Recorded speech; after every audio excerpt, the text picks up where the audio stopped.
Hi everyone, thanks for watching. I'm Lauren, and in this video I'm going to be sharing with you the recording of the Instagram live that I did on Sunday the 26th of January from the G&G shop floor. I'm showing you some lovely new fabrics and answering all of your dressmaking and sewing questions, giving you lots of pattern and fabric pairings as well, so lots of inspiration. If you are watching here on YouTube and you've got any questions that you want to ask me to cover in a future session, then do just leave it in the comments below. If you need any help with anything at all, remember the G&G team and I are always more than happy to help, so you can call or email us at any time. So I'll switch over to the live recording now. You will see me read out the comments as they're coming in live too, and yeah, if you've got anything to contribute here on YouTube, then you can just again drop it in the comments and I will include it next time. So I will see you very shortly. Hello everyone, good evening, happy Sunday.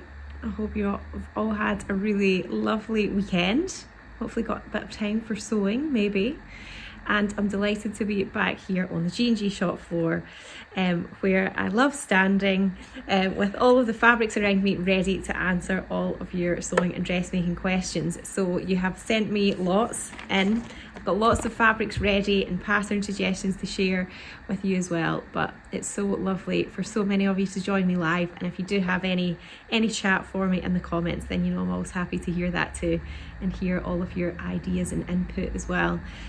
So I decided to come back and sort of try and get into a bit of a routine with my lives again. So long-term followers will know that I used to do one of these every week, and then I had a baby last year and had to sort of stop. I've done them a few ones sort of sporadically since then.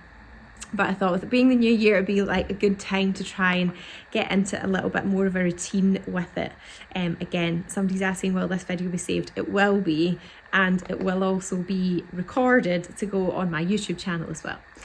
So you can either watch it back on Instagram or you can watch it on YouTube too. So the plan at the moment is that I'm going to do one a month. So the last Sunday of the month, I will do an Instagram live for the next few months anyway, probably up until Easter, and then I'll see how I'm getting on with that and see if I can commit to doing it a little bit more often, because I would love to do it every week, but I wanted to just be realistic, because running a business and having 3 children is it's actually much harder than I thought it would be.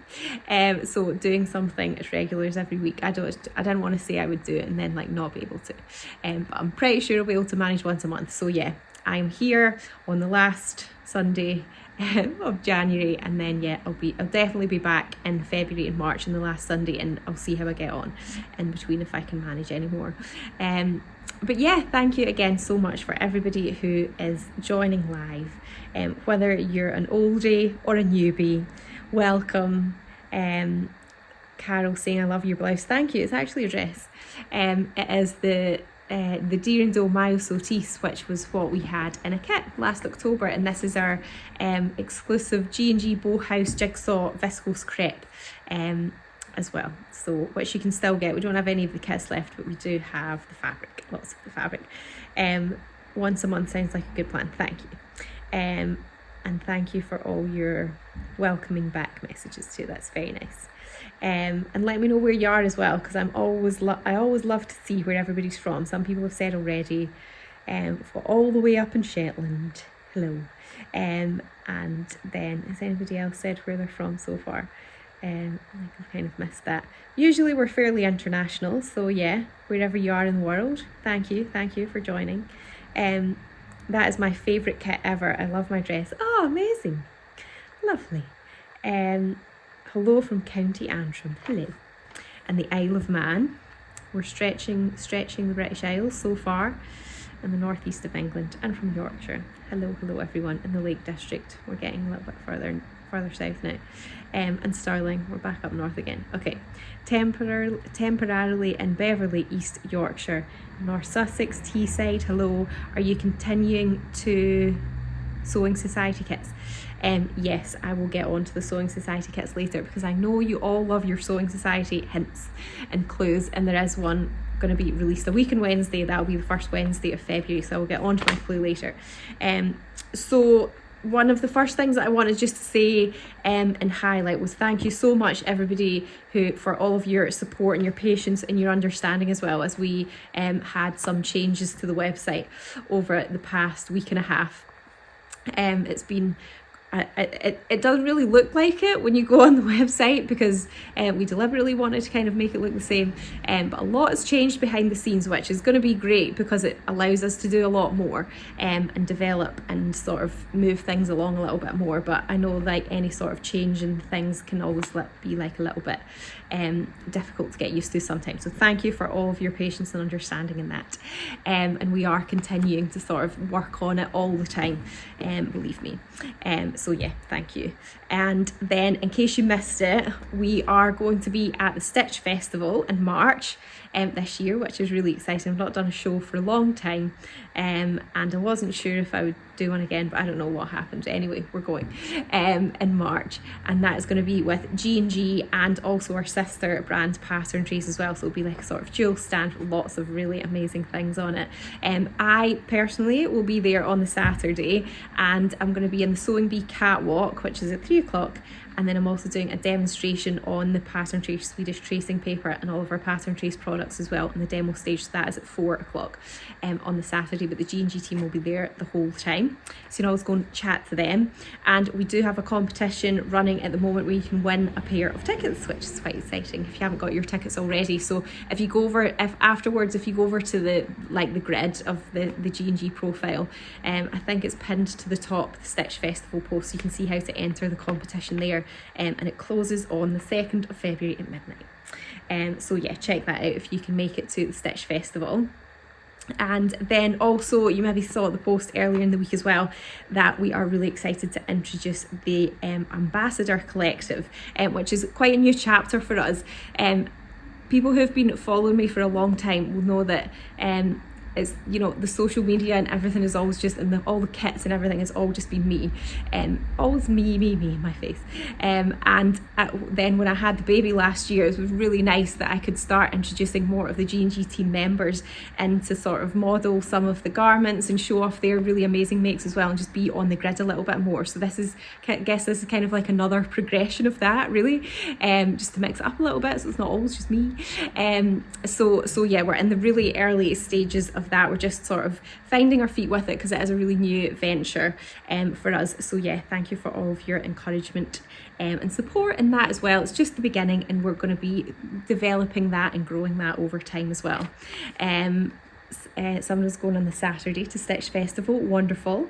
I will see you there then. Okay, so on to the Sewing Society hints now. So a week on Wednesday, which will be the first Wednesday in February, that is going to be our first main big launch of Sewing Society kits for 2025. So we usually don't do one in January just because we typically have a sale, so it just gives the team a sort of rest basically from making all the kits, although we did have some hardware kits this year which we managed to squeeze in January, but yeah, February is always like the first main one of the year, so we're really excited about that. And I've got a few clues for you if you haven't seen the sneak peek so far. So one of the kits is a whole outfit, but you could wear it, you could mix and match it also, and you could and then, wait a minute, I can't even read my own clue now. So one is a whole outfit, and then the other one is something that you would wear with something else. So one of the kits, you do have to wear it with something else, and you could wear it with the other kit if you wanted to, but you might be wearing it with something different. So each of them have 3 different colour options. So one of them, very lovely Vicky in the G&G team, she's the one who really gives her all to build all of the kits for you, so she's modelling one of them, and then Rosie, who you might know from the emails, she's modelling the other one. So when we make up the samples, obviously we make a version for whoever's going to be helping me out with modelling the kits. And the version that we made for Rosie, I really liked it so much that I also made myself a version, even though I didn't need to because Rosie was modelling that one, but that was how much I liked it that I wanted that version as well. So yeah, I think you're going to really like them, and it's a great start to the year as well. I've been wearing my Sewing Society Jali Eleanor trousers all weekend. It's a firm favourite.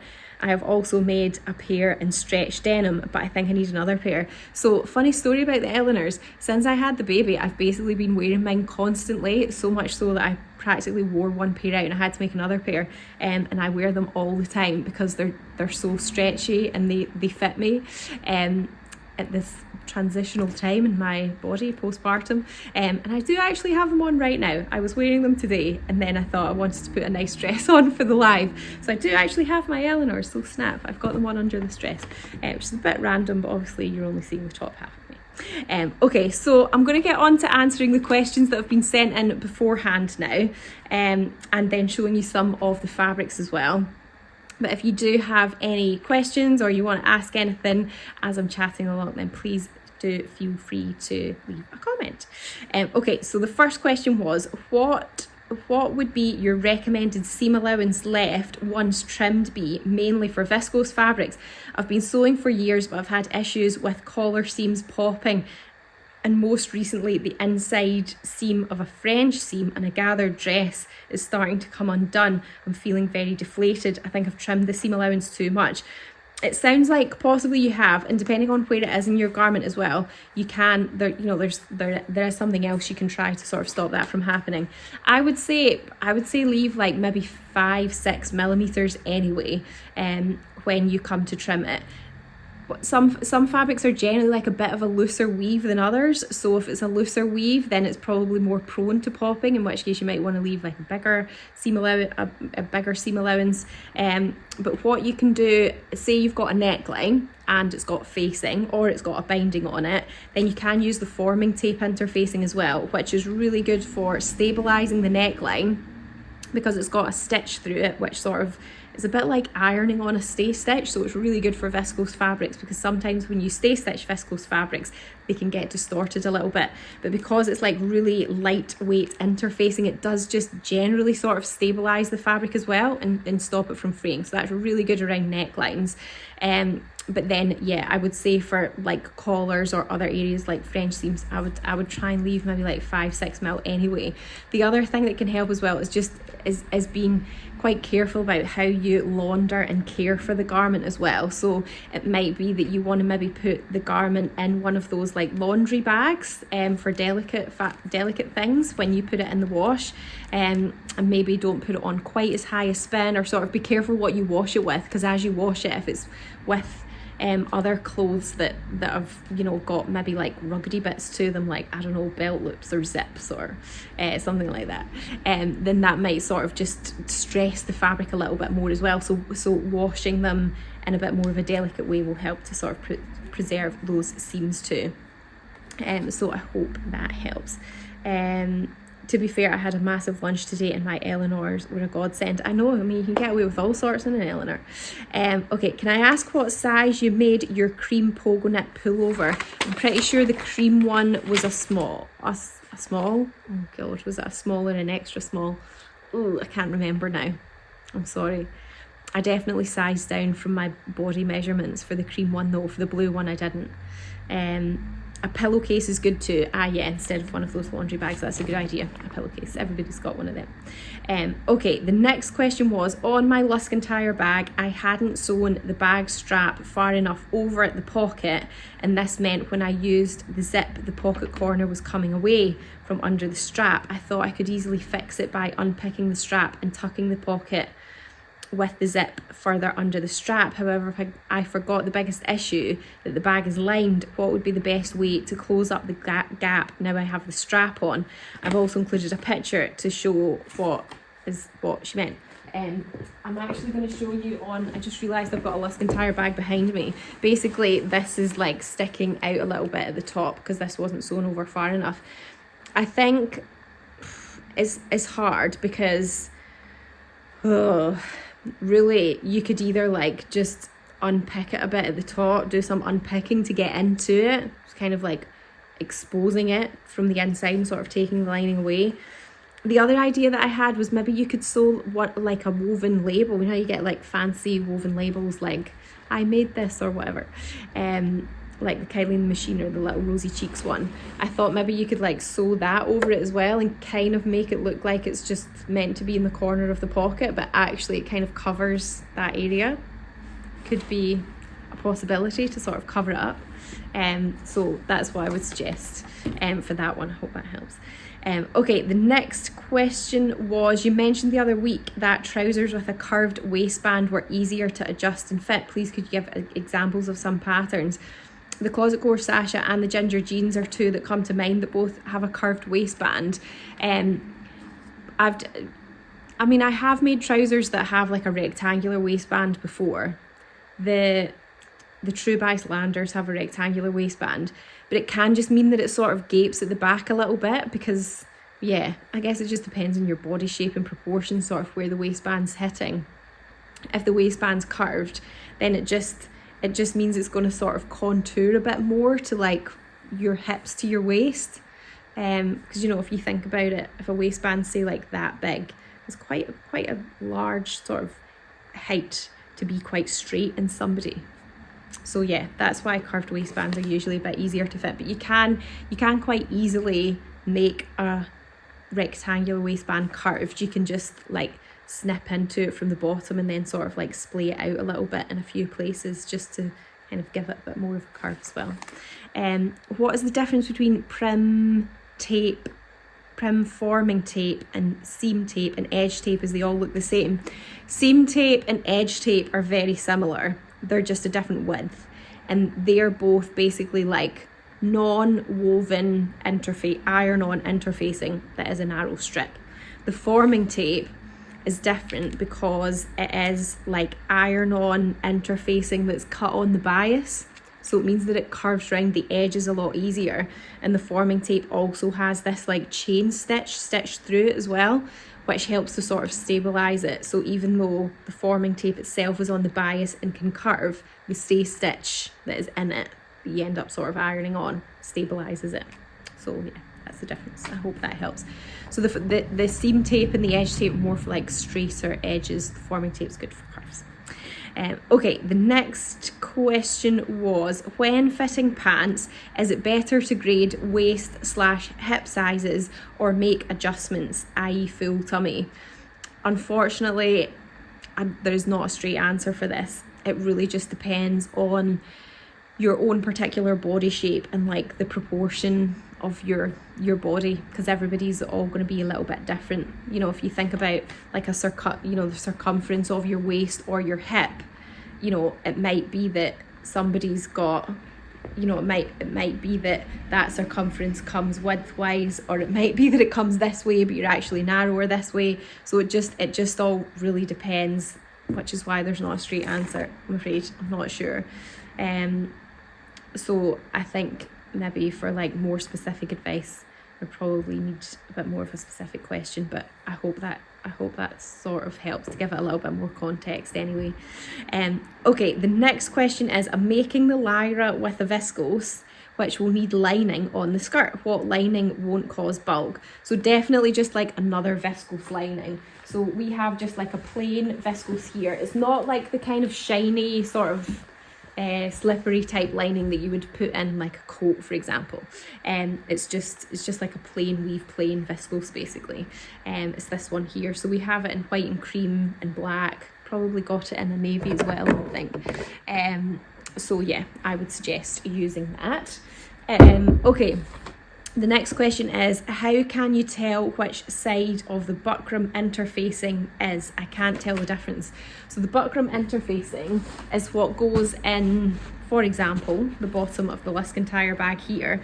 And can you see it's sort of giving it like a flat shape, like the bottom of the bag's not sort of bowing down like this. It makes it quite crisp and sort of have a nice shape to it, and that is because it has got this, oh, it's really heavy, here's the roll of it here, this buckram interfacing. It's very stiff and thick.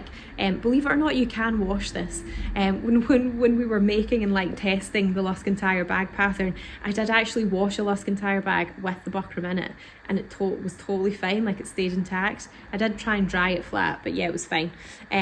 So basically, the way you're going to tell the difference, I would say that one side just feels a little bit smoother than the other side. And if you angle it towards the light, you'll see that one side reflects the light a little bit differently, and that's because it's the side that's got the glue on it. So the glue will melt when you iron it, and then it sticks onto the fabric.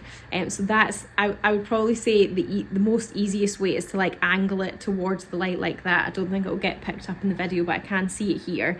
And you just almost see like a sort of coating on the glue side. So yeah, that is how you tell the difference here. I've used that lining for dresses and it's brilliant. Okay, good. That is good to know. Okay, I'm going to try and find a place to put that really heavy thing of buckram. Fabric's falling around me here. Okay, the next one is, how do you line trousers? I actually meant to bring a pair of lined trousers over so that I could show you the insides. Really, you're just going to have to, it's almost like you kind of make two pairs of trousers, but then they'll end up getting like attached at the waistband area, depending on what sort of trousers they're like. So yeah, that is it in a nutshell. Okay, the next question is, my young grandchildren have asked me to teach them to sew, but where do I start? I actually saw an email today from Waves and Wild, which is like a kids and adults PDF sewing pattern company. It's run by a lady called Sarah. I'm pretty sure it's Sarah. Sorry if it's not. And she is in Australia. And one of her emails today that I got was actually about a sewing course, an online sewing course that is for kids. And I was like, oh, this is perfect. It's the answer to my question. So yeah, you could have a look at that, the Waves and Wild Kids and Teens online sewing course, for a little bit of guidance. But having a daughter who is quite interested in sewing and asked me to show her how to sew stuff, I would say it's good initially to do quite small projects that are finished fairly quickly so that they get the kind of reward and it keeps them interested a little bit. So like, you know, a little bookmark thing is quite good. Like, you just get some scraps and sort of patch it together. So yeah, then they've quite quickly got like a finished thing, which just gives them that satisfaction, keeps them interested. The other thing that we get the kids to do in the kids sewing classes here is make these little chickens. It's basically like 2 squares of fabric, and you get a little bit of felt and have the beak and then like the chicken kind of head thing sticking out, and you sew 3 sides of it, put the stuffing in, and then sort of squish it so it becomes a bit like a triangular 3D chicken thing. Oh my goodness, the kids love them. A few years ago I did a sewing birthday party for my daughter, and we made those chickens, and the kid, like, I couldn't get the kids out the door, they just wanted to make more chickens. So yeah, something quite quick and easy to get them started. So yeah, I hope that helps. Okay, the next question was, would you pre-wash fabrics before making a bag? I would say it would probably depend on whether I planned to wash the bag once I had finished it and I was going to use it, in which case, yeah, I probably would. If it was a fabric that was like a waxed cotton or something, I probably wouldn't, because you don't tend to sort of pre-wash those kind of things. But if it's like a cotton canvas or something, then, or like a jacquard or something, then sure. You could pre-wash it just in the way you intended to wash it afterwards, which is just usually, I mean, it depends what the fabric's made from, but usually just like normal sort of washing machine cycle, 30 degrees, 40 degrees. But yeah, I wouldn't say it's essential. Okay, the next question is, and if you're watching, maybe you could give me a few clues on the specifics of this question. What is the name of the glue tape to stabilise edges of garments? So I wasn't entirely sure what you meant, but I thought it could possibly be the forming tape interfacing that I was talking about before. So that is really good for stabilising the edge of garments. The other one that I also thought it could be is possibly the stretch fix. The stretch fix is really good for jersey fabrics, and especially if you are sewing hem. And basically it is like a sort of double heat activated glue basically. So the paper just kind of comes off. You iron it onto the wrong side of your you cut a strip that is like the width of your hem, iron that onto the back of your fabric, wait till it cools down, peel the paper off, fold it back up and iron it again. and then that just sort of stabilizes the hem and controls the fabric, makes it really easy to hem things. So it could be that. So I hope I've got that right with one of those suggestions, but if you're watching and if not, then feel free to ask me again. Okay, the next question was, can you tell me some advice on how to wash with denim fabrics? So I think the main thing that you need to bear in mind with denim fabrics is that they totally will change over time and sort of age and get their own character. And if it is quite a dark denim to start with, it's really common and like quite normal that it will sort of bleed some of the colour, and it will lighten over time. I would say best practice is to wash it. Try to just wash it to like preserve the colour of the denim for as long as you can. Try and avoid washing it in the first place, if you can. But then when you do come to wash it, I try and avoid using fabric softener, and maybe go easy on the spin. So like my machine has a highest spin of 1400. I would usually do it like 1200. Try not to leave it in the machine after it's spun, like be there when the washing machine's going to finish so you can take it out right away. You can wash your denim garments inside out as well. That will also help a little bit too. And yeah, did I say that already? I avoid using fabric softener. I don't have like hard evidence to back that up. I don't know, I just read it somewhere that it's best not to use fabric softener on denim fabric, and I just sort of stuck with that. So yeah, I hope that helps. Could it be free stop that you'd use for a buttonhole? Yeah, possibly. I did the free check. That did cross my mind, but then because the question was talking about edges of garments, I was thinking you maybe wouldn't use free check on like a whole edge of a garment. But yeah, it is really good for buttonholes for sure. Okay, the next question was jumper and top patterns to go with the striped jersey. Loop back fabric, please. I wasn't 100% sure what fabric that you meant, but I thought it could possibly be this one. This is like your kind of classic Breton French terry fabric. So it's like a sort of like a nice lightweight sweatshirting fabric. It's lovely. We usually have it in like the reverse colorway as well. It's just a classic, and we actually included this in a kit years and years ago now. Oh, it might have even been 2020. And that was for the Jennifer Lauren Gable top. Looks really nice in that. That's quite fitted though. And then the other one that I was thinking would also look nice is the Tilly and the Buttons Nora, only because that's got more of like a sort of drop sleeve, I'm pretty sure, and I think it would look nice with that. I'm not sure a stripe like this in a raglan, I'm not sure about that, but yeah, I think if it's a set-in sleeve or more like a drop sleeve, it would look nice. So I hope that helps. I wear my Gable all the time. I know I before I was pregnant, I used to wear it all the time as well. The same one that was from like the sample that was from like almost 5 years ago now. It lasts so well. It's a really good fabric, very long lasting. The Ikiti Lobelia is great in stripes. Okay, lovely, thank you. Another recommendation there. Okay, I'm going to pop this back to the side. Alright, the next question is, I would love some cozy loungewear pairings with ribbing, please. We do have quite a lot of ribbings, and we've also got the cuffings as well, the cuffing packs. But I'm not sure whether I couldn't really find things in the shop. I was struggling to find lots of combinations, but I do have a couple of suggestions for you. So the first one is this really lovely textured fabric here. I wonder if you can see that. It almost looks like it's sort of kind of like it's been needle punched or something, but it gives it this really, really nice texture. And it's like double faced as well. So yeah, it's kind of like 2 layers of fabric together, really. This is the chalk pink double faced cotton knit fabric. It's 100% cotton, but it does have some stretch in it because it is a knitted fabric. And there's a couple of ribbing fabrics that I thought would go with that, both sort of toned as opposed to matching perfectly, but hopefully you can see what they look like here. The lighter one is the pink recycled, and then I don't think this one's got a tag, but I'm pretty sure it's like a rose pink. So yeah, that is one suggestion. And then the other one, which I thought Again, it's not an exact match, but I think it coordinates really, really nicely. This is the Sea Pine Snuggly Fleeceback Organic Cotton Sweatshirting fabric. So it's our sort of heavier weight sweatshirting fabric is so snuggly. I absolutely love this fabric. And then this, I think this cuffing goes really nice with it here. It's sort of kind of minty colour. Sorry, I don't know the exact name of that because it only gives me a code in the back, but yeah.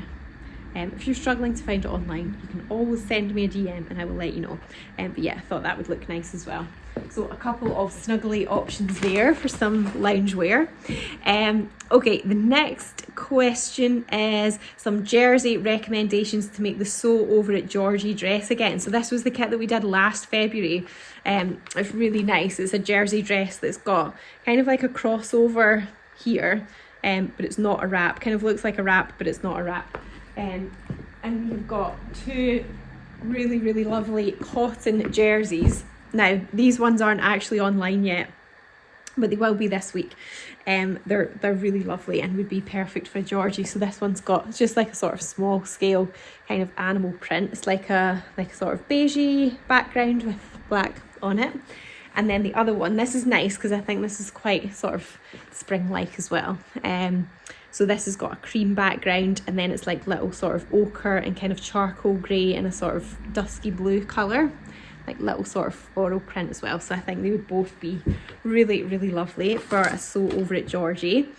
And then recommendations for ginger jeans, a dark denim would be great. I've got a couple for this. Where did they go?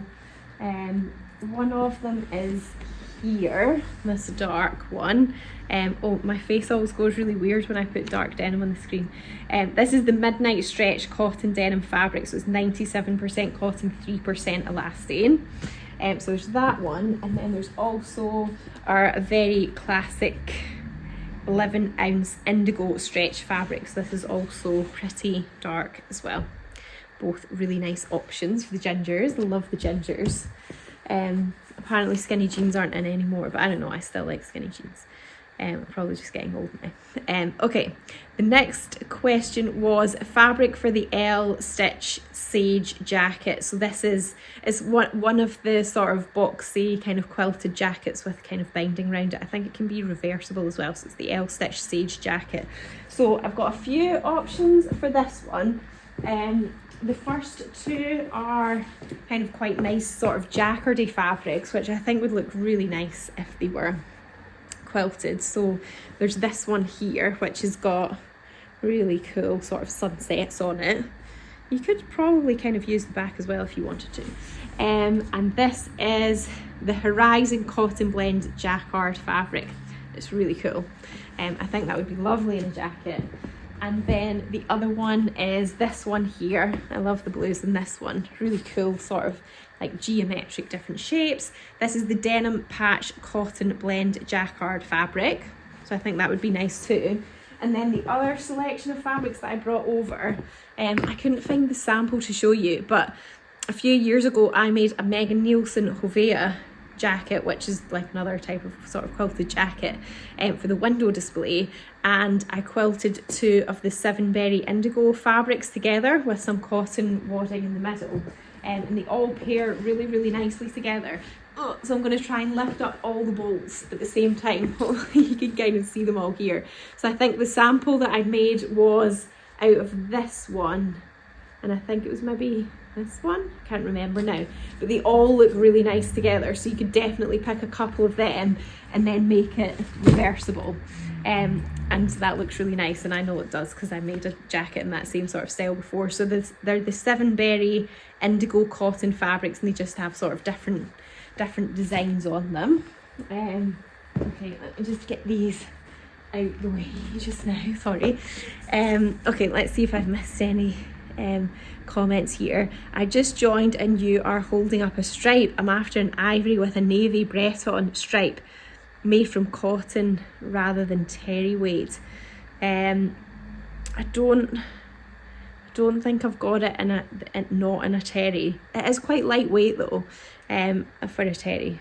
I love your dress, thank you, Suzanne. I'm about to cut I'm about to cut backed French terry. What is the tip to cut the fabric with the fabric?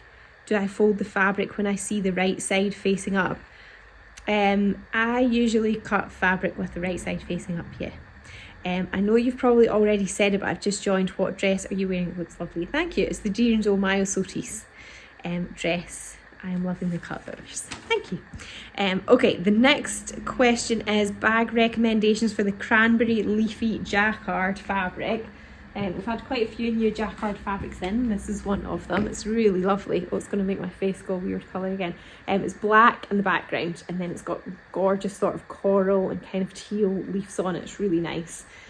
So the Lusk and Tire bag definitely would be nice for that. I would probably be interfacing it, we'll just give it a little bit more body. But I think also the making backpack would also be nice too.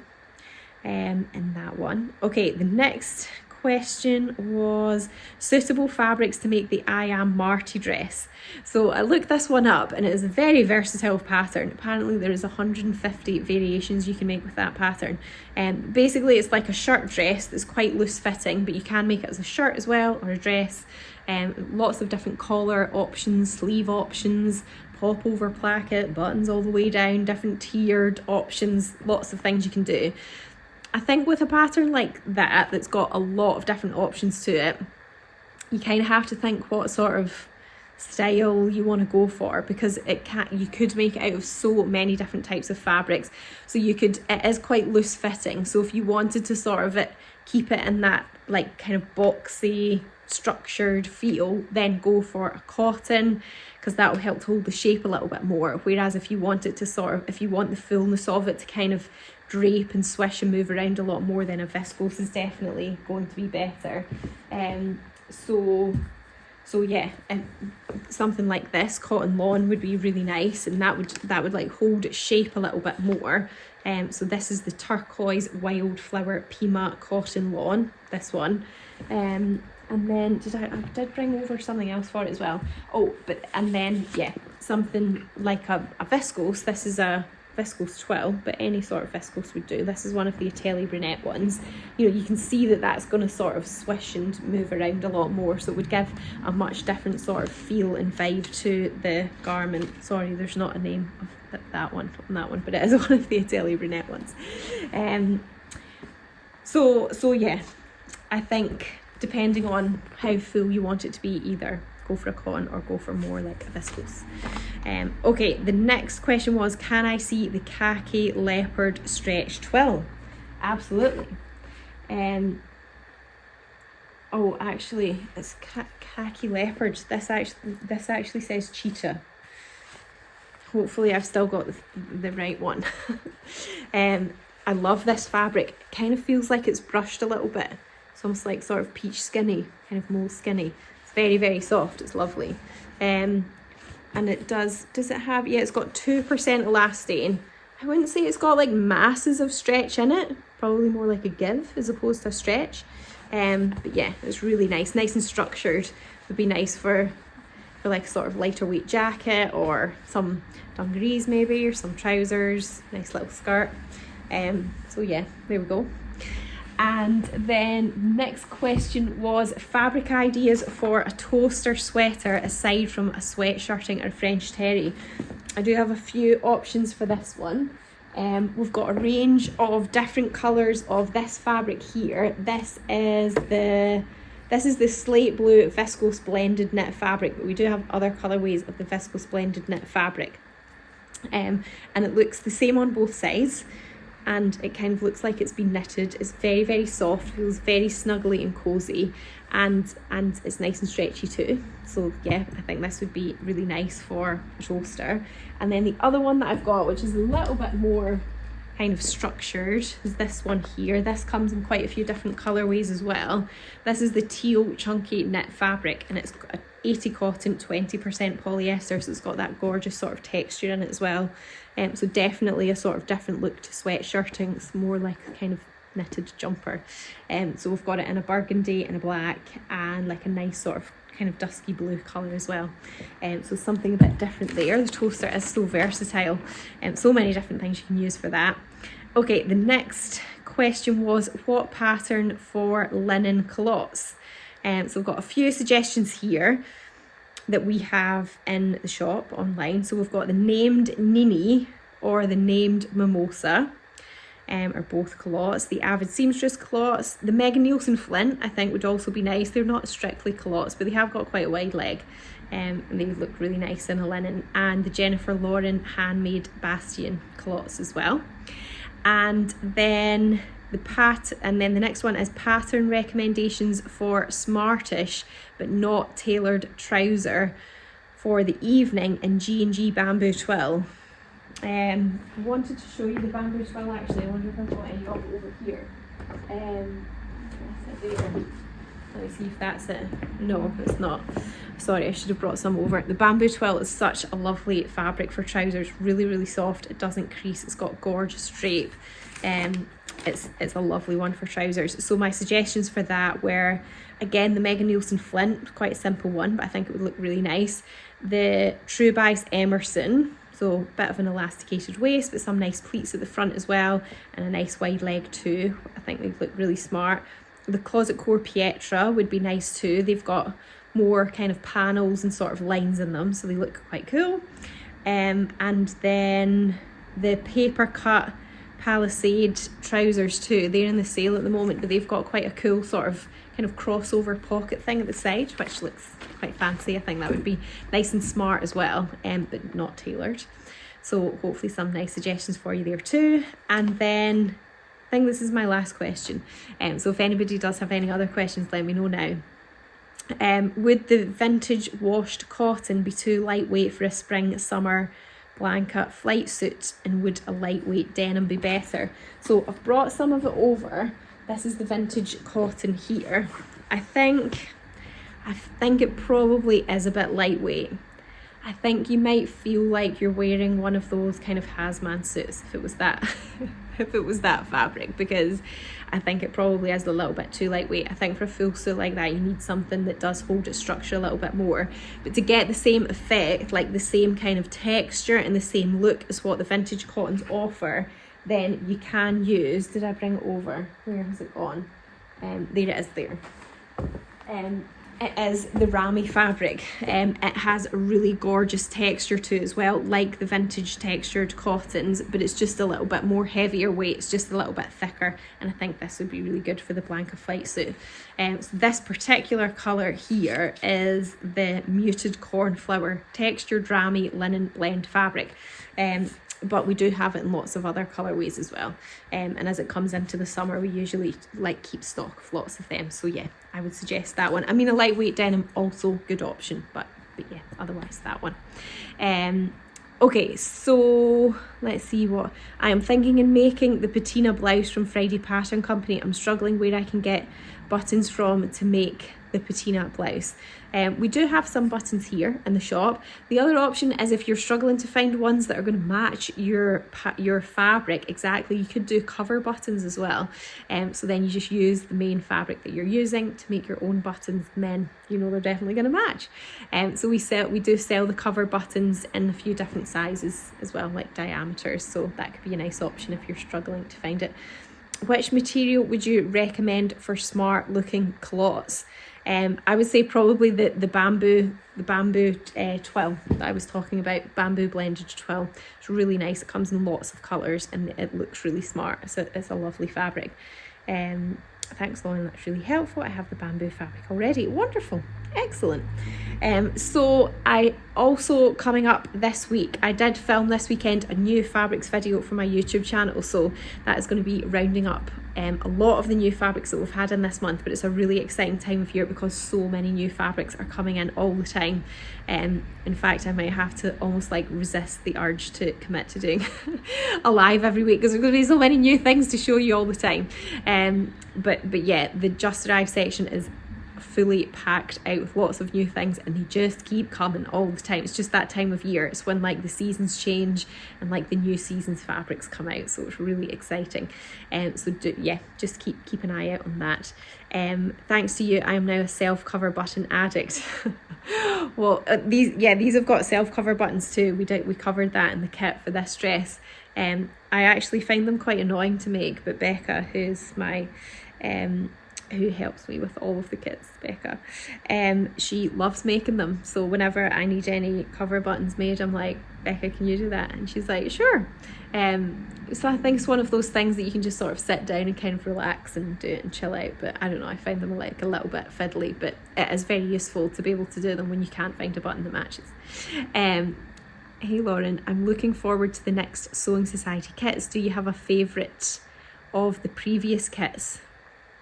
As in, like, what's my favourite kit from the past? I actually don't think I could tell you, because we've been doing the kits for so long now. Is it 5 years or 6 years? A long time. Basically everything I wear every day is a kit. So, but probably, like, out of things that I've worn the most, it's been a kit. I would say the ginger jeans and the Eleanor trousers I've probably worn the most. But I don't know, I don't think I could pick a favourite. It's like picking a child. I love them all equally. And we've got so many amazing kits coming up this year. I can't wait to show you them. It's going to be lots and lots of G&G fabrics this year, which is going to be amazing. So yeah, exciting times ahead in terms of the kits. Just make sure you're signed up to the newsletter if you aren't already, so that you can get the kits as soon as they go on sale. So yeah, week and Wednesday, first kits of 2025. So yeah, thank you so much everybody for watching along live with me. I will save it to the Instagram profile, and then I have also recorded it, so it'll go on my YouTube channel too, so you can watch it there as well. And yeah, if you missed it at the start, I'm definitely going to be doing a live once a month at the end of the month, so it'll be in the last Sunday of the month for the next couple of months, so in February and March. And then I'll see how I get on after that, if I'm able to start doing them definitely more regularly again. Hopefully get closer to doing them sort of weekly, because I do really like doing them. I just want to be realistic about how much I can actually commit to at the moment. But yeah, thank you for your thanks everyone. I hope you enjoy the rest of your evening. It's been lovely to chat to you, and I hope you all have a wonderful week, and I'll see you very soon. Bye.